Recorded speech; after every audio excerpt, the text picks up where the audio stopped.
Okay, so next up we're going to get two for the price of one. It's a new brewery to me. This is Connemara Brewing Company up next.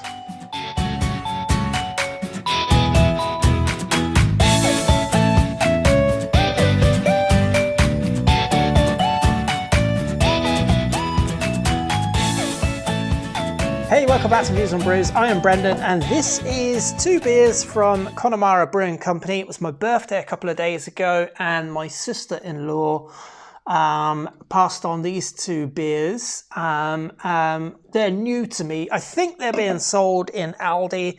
Not quite sure where she picked them up, but let's take a look and see what they're about. Brewed in the heart of Connemara, our focus is to consistently produce a select number of high quality beers. All our beers are made in-house using traditional methods and recipes. We use only the highest quality ingredients from carefully sourced suppliers. If you go onto their webpage, it goes on to say that they're focusing on just a small number of beers. It may only be these two beers, maybe there's a couple more, but they're focusing on the quality and not expanding the range just yet, which I kind of like. That's a really good way to start. They do look unassumingly simple, basic design. They're not, big, bold, standout colors. They're in 33cl cans. Let's get the Irish lager. They started with this Irish lager. Let's get it into the glass. Woo. And see what they've done with the beer. Actually tasted quite nice there to begin with.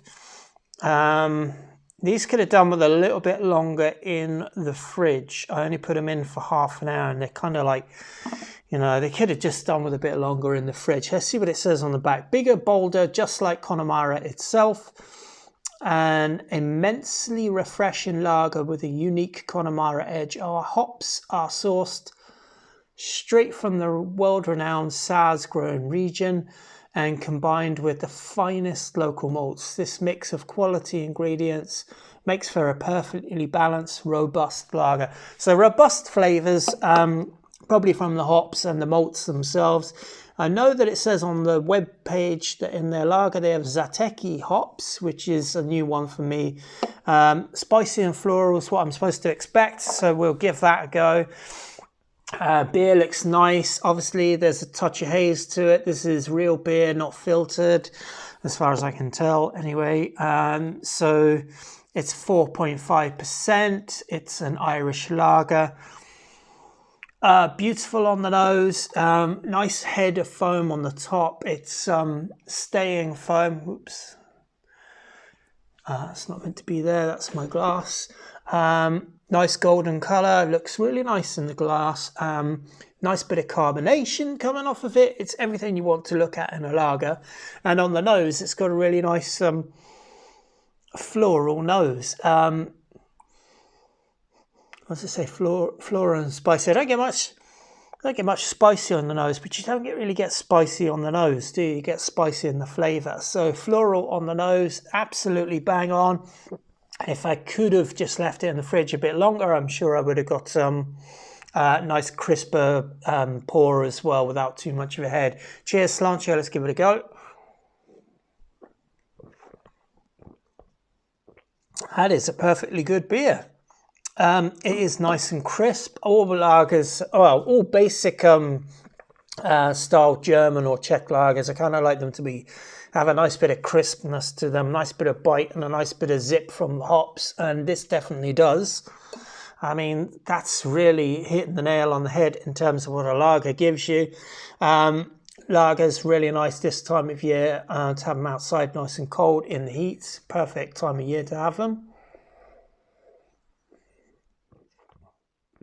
But that's a really nice beer. It's not overly sweet, which I like. There is a bit of sweetness going on, but it's not overly sweet where, it could become cloying or over the top. It is a bit robust from the hops. There is a bit of a spiciness at the back. Coats the tongue and at the back of the palate. Nice bit of spiciness going on there. Floral on the nose. it's a lager. It does what it says on the tin, and it does it really well. I wish I'd known how much she paid for them when she got me these, but that's a really nice beer. It's very well made. Nice bit, a little bit of bitterness, a little bit of honey, sweet malt, a little bit of sweetness going on. Yeah, a bit of honey going on in there. Very nice beer. Not much else to say other than that. Fair play. That's a good start to a new brewery. This is their Irish Ale. What did I take down for that? Irish Ale. This says it's juicy.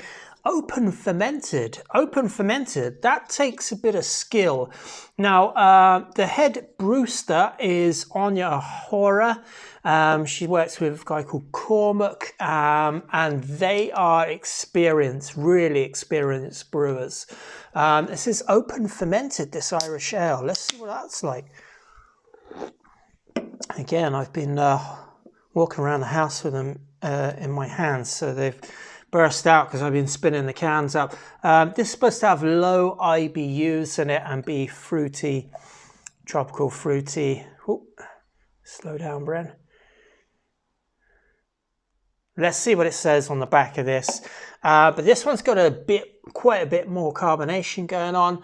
Nice, thicker, denser head. It's an Irish ale, so we're talking pale ale.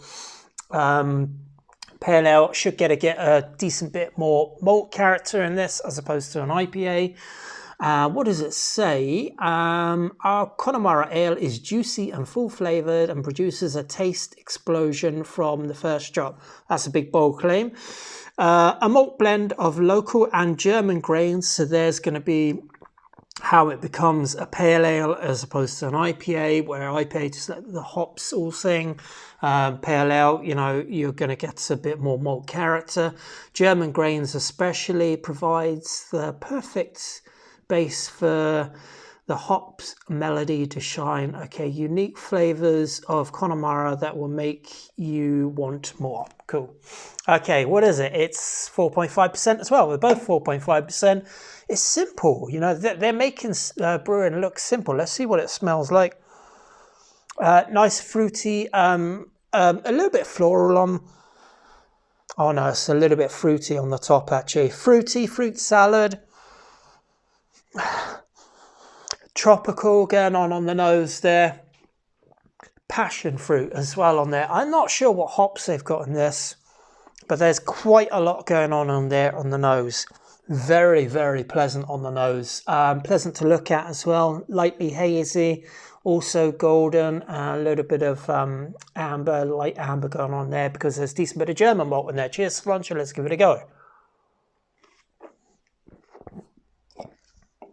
The first thing before I talk about the flavour is the body is really well put together in terms of drinkability. So sometimes you might get a really heavy, you know, like a one and done, once off kind of an IPA or any kind of a beer that's really full on.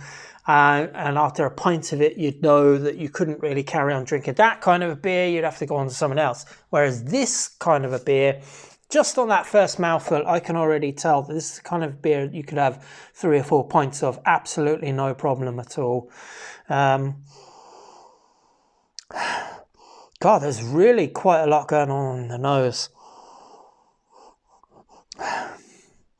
Bit of berry, bit of bubble gum, maybe there's mosaic in there. Fruity, tropical, lovely on the nose and really nice body. Bit of pine straight away there, but it fades off quite quickly. The bitterness is low, so that piney resinous hit when it touches your tongue is there, and then it just drops off really nicely, making it even more drinkable. I really like the way they've done that part of it. And the hops are there. I mean, I wasn't really going into this based on the can design, thinking they were going to be really decent beers, but they are really decent brewers, even though I don't know much about them. They've got, you know, Anya has got a master's in brewing and distilling, and Cormac his family are in the wine business, and, you know, there's links to California and stuff, so these people know what they're doing.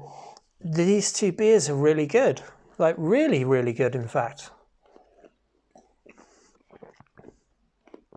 Yeah, medium, light body even. Lots of drinkability and no bitterness at all to speak of, other than a small bit of young piney resin coming off of the front part of it, and then it just drops straight off.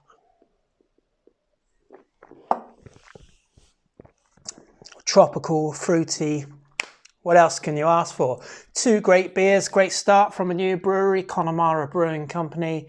That's my view on these brews. Cheers, sláinte, and it's on to the next one. Bye-bye.